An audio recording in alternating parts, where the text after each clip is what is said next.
May paalala mga otoridad sa mga nakatira sa mabababang lugar at coastal area sa Pangasinan. Mag-ingat daw sa posibleng pagbaha at storm surge dahil sa bagyong Santi. Makibalita tayo live kay Sheila Pinulyar ng GMA Dagupan. Sheila. Go. Mark, bagamat nakataas na nga sa signal number 2 ang lalawigan ng Pangasinan, hindi pa gaanong nararanasan ang epekto ni bagyong Santi. Dito sa Dagupan City, sinamantala ng ilan ang maaliwalas pang panahon para makapaghanda. Ang mga barong-barong tinalian na upang hindi liparin ng hangin. Ang mga residente na malimit makaranas ng pagbaha sa lungsod, nakahanda na rin umano. Baka malakas ang ulan o ang hangin, tinatalian namin yung mga bubungan. Tapos kung sa tubig na naman, tinataas namin yung mga gamit para hindi maabot ng tubig. So yun nakagawian nyo na? Opo, gano'n na po nagagawian namin. Eh yung pagkain, nag-iimbak na rin? Opo, nag-iimbak naman pagkain. Tapos yung mga flashlight, ganyan, automatic na po. Ayon sa Pag-asa, may taglay na lakas ng hangin na 130 km per hour at bugso ng hangin na 160 km per hour ang Typhoon Santi.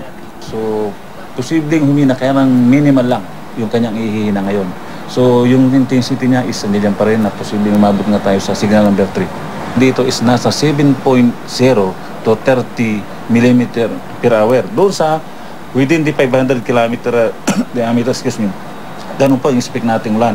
At yun pa, yung mga kababayan po natin na nakatira dito sa along the coastal areas, ay pinapayan po natin mag-ingat dahil sa posibleng pagkakaroon po tayo ng mga storm surge, ika nga. Binabantayan ng City Disaster Risk Reduction and Management Council ang mga nakatira sa mababang lugar, lalo na ang mga nasa coastal area. Pinaalalahanan na ang mga ito na maging alerto, lalo na't inaasahang ngayon gabi mararanasan ang epekto ng bagyo. Kung sakaling uulan, sasabayan pa ito ng inaasahan ring high tide na nasa 0.9 meter mamayang hating gabi at bukas rin ng hating gabi. Regarding naman sa high tide, hindi naman siya gaano makapekto because yung high tide po natin for today and for tomorrow is hating gabi naman. Pinaalalahanan naman ng Pag-asa ang mga mangingisda na huwag munang pumalaot bagamat wala pang gale warning.